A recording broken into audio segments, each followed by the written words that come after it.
Hey guys, it's Katie here, and today I thought we would sit down and chat about nutrition. Nutrition is perhaps my favorite topic to talk about when it comes to health. It also is something that is very tricky to talk about, and I know it may not seem that way because so many people like to be talking about nutrition now, which I think is great. It's a topic that we should keep talking about, and many different people should keep talking about it, bringing different perspectives. That all being said, there's this problem when it comes to nutrition, and it's one that it's a problem that I found so serious that I, for the most part, stopped talking about nutrition for the last few years because I didn't want to keep propagating this problem. And so let's get to what that problem is. And the problem has to do with the complexity that is nutrition science. So on this platform, I talk a lot about what I mean by complexity. And if you join the membership program or go check out the free month, what you'll find is that the first thing that I talk about is complexity in science. And I spend so much time talking about this topic because it is so overlooked, particularly in nutrition science. And because of that, I see so many people, well-intentioned people, who are either giving or receiving nutrition advice. And because that advice is given or taken through this highly simplistic lens, the outcome is actually not better health oftentimes, but instead the outcome is often harm.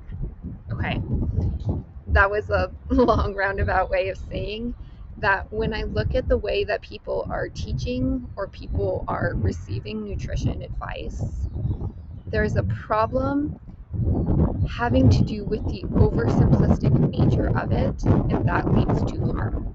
Okay, so here I'm just creating a first video, right? I'm just going to warm us up to this topic. It's a topic that I plan on spending a whole lot of time talking about.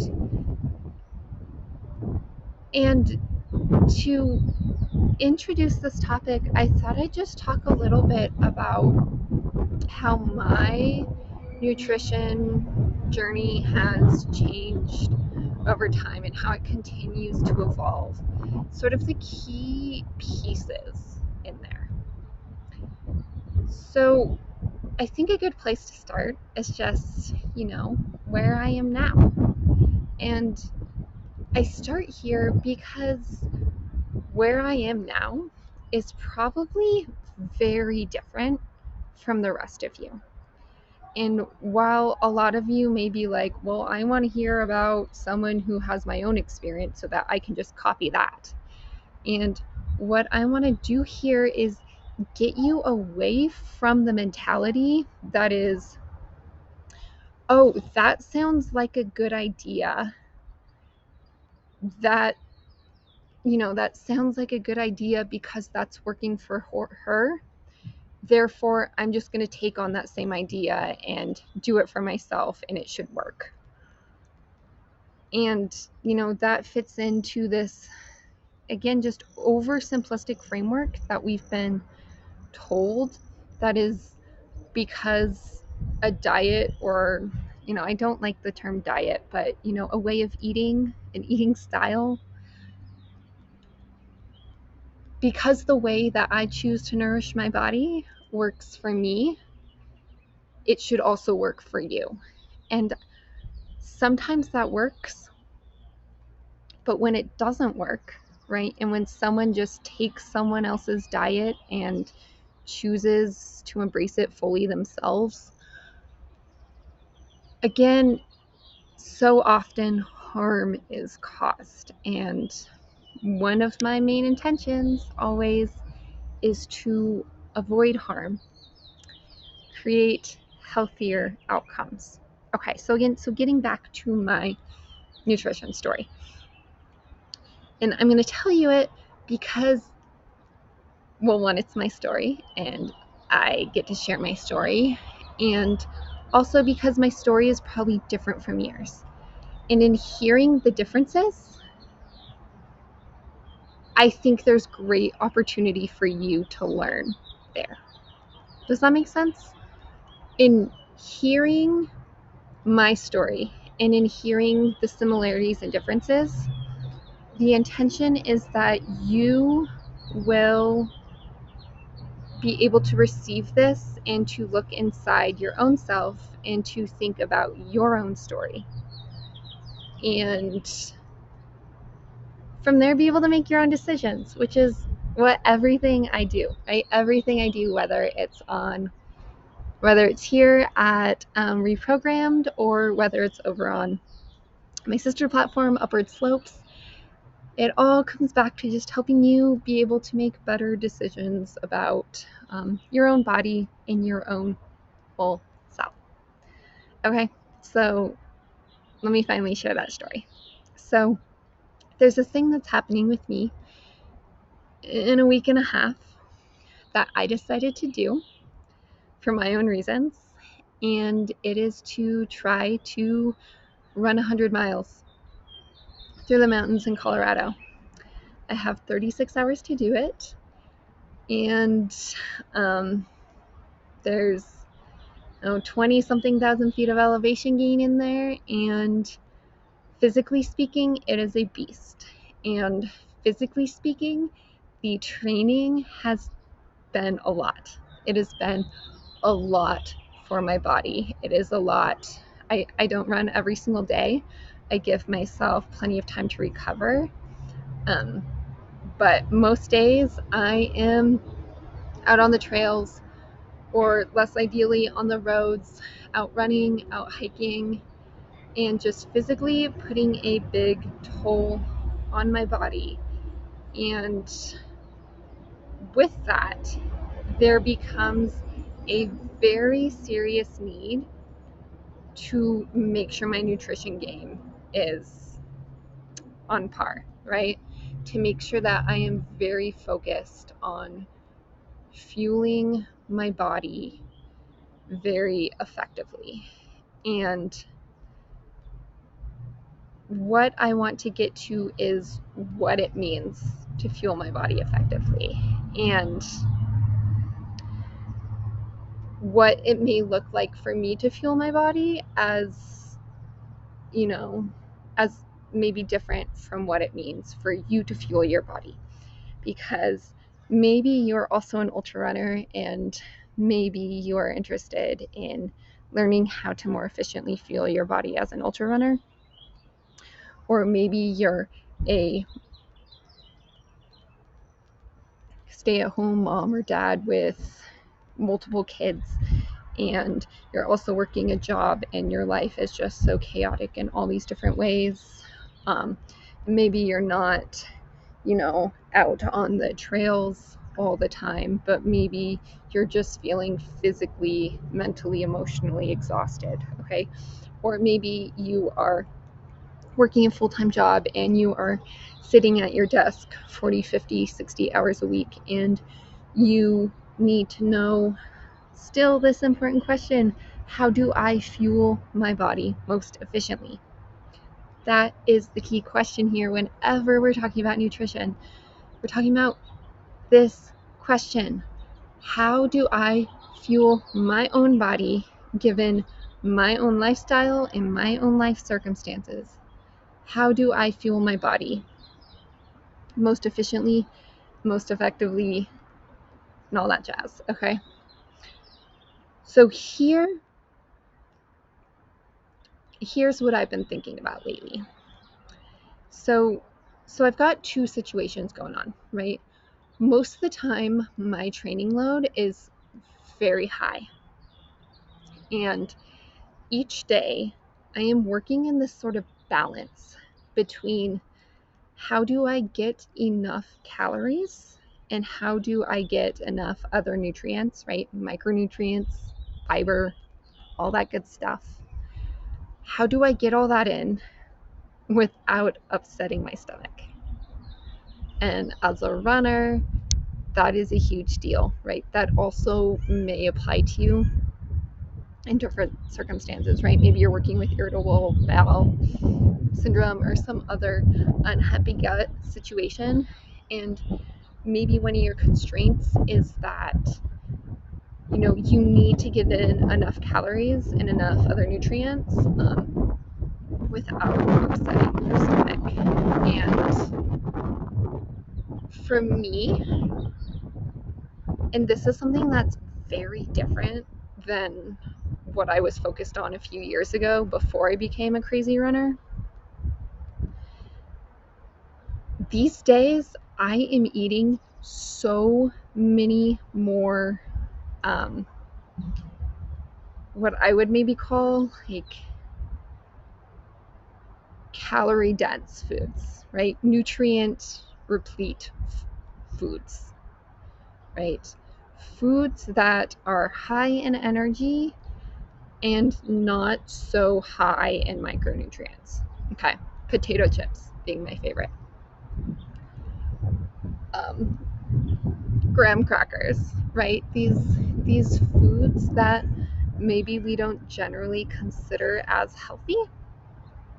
Well, it turns out in my world these days, eating these simpler carbs and these calorie dense foods have been essential, right? They've been essential for me to get in just enough calories to fuel my legs on my runs, to fuel my brain the rest of the day, right? To fuel all my needs. I need so many calories. And that means that I have needed to change the way I look at potato chips. And I think there's a lesson there that when it comes to any food at all, that there is no inherent quality to it, right? In relationship to each individual. Okay. Now, obviously, there is different nutrients, different micronutrients in different foods, and we can add value to foods based off of that. But when it comes into relationship with each individual and how a certain food is going to add value to that person's life and body, it's very subjective, right? It's so subjective. And that right there, I think, is one of the most important lessons I've learned, because I spent a lot of time in a paleo, low carb, school of thought. And, back 4 or 5 years ago when I was there, it was very valuable to me. And the things I learned about the pathway, like insulin pathways and how carbs play into that, and the things I learned about nutrient density and the importance of eating many nutrient dense foods, right? That was very valuable. And where I was in my life then, right, the low carb paradigm worked for me and I felt so good. And the way I attributed value to different foods then, right, that worked for me based off of a different paradigm I was in at a different point in my life. And today I'm in a very different paradigm because I need calories. I need so many calories, and I need to get those in a way that my body is able to digest and process. So yes, Yes, that means more potato chips and cookies and all those things that we've been told that aren't healthy for us. Well, it turns out, based off of my needs, they are the thing I need for the health of my body right now. That being said, I also still have all those other foods, all the nutrient-dense foods that my body does need to function, right? I can't just be eating potato chips all day. I also need to be eating vegetables and other nutrient-dense foods that are going to fuel my body with resources that help my body function in other ways, right? I still need all those polyphenols. And of course, I still need tons and tons of protein. So that right there is just a little look. Again, maybe the takeaway here is eat more or less potato chips. That's cool. But, the idea was to help you think a little bit bigger and to expand a little bit and to maybe stop judging foods based off of some inherent quality that we think the food has, and maybe to start thinking a little bit more about a food in relationship to your own body and your own needs, your own choices. And there's one more piece I think I want to talk about today, which is a lot of what we've been talking about, I think, is in this cognitive space, which is great. It's great to think about, right? Think strategically about how we're going to fuel ourselves. But I will say the most important thing that I've learned these last few years, and this is something that I didn't have at all back in my low carb days, which I think was okay in one way because, I thought logically, I learned all about the benefits of a lower carb or like Paleolithic eating style. And I learned all about how that could benefit me, and I tried it, and it actually worked really well for me, and I felt so good. That being said, that's not the case for everyone. What's often a case is that we hear about a particular diet. Maybe it's keto, maybe it's vegan, maybe it's carnivore, whatever it is these days. I honestly don't even know anymore. Whatever the big hyped up diet is, we hear all these great things about it, right? We hear all these success stories and we're fed science. That's not really science, it's data. We're fed data that supports the idea, right? Keto is great for these reasons, or a vegan lifestyle is great for these reasons.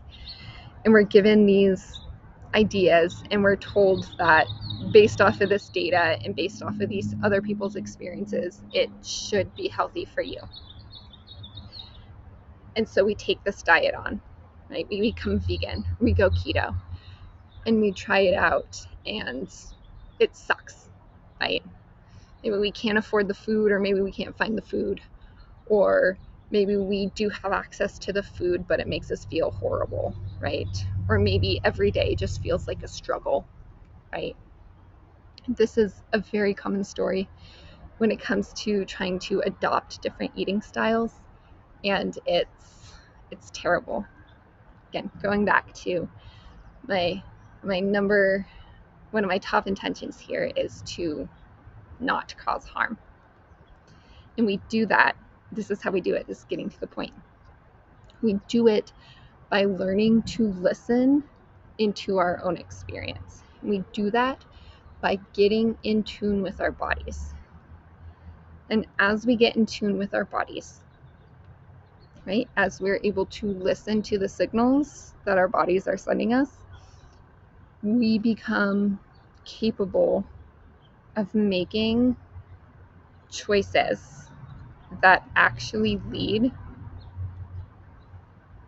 to feeling better. And we can do this because when we make a choice that leads to our body feeling terrible, we know, right? I stop eating carbs and I feel terrible, and I know, okay, I need to eat more carbs. Or I eat fewer carbs and lo and behold, I have less brain fog and my energy is more stable throughout the day, right? We have this direct connection to reality that is our own bodies. And our bodies are always telling, they're always trying to tell us what's going on. And if we can listen to what's going on here, then sure, we can continue to read books and listen to podcasts and listen to what other people are trying out, what's in some new cool data to tell us, like, hey, maybe eating in this way is beneficial. Like, we can keep listening to that, but we can try it out in a way that's like, okay, I'm going to try that, and does that actually help me feel better? Does that add value to my life, or does that just add stress and harm to my life? Okay.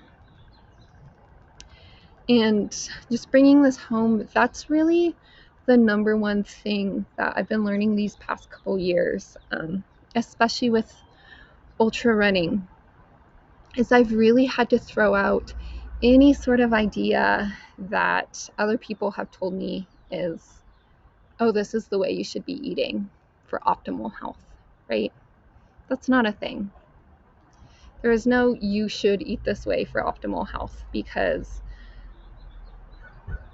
our needs, our situations, they're always changing. And what we need to be able to do on a day-to-day basis is fuel ourselves, provide our bodies with the resources, the energy, the micronutrients that they need.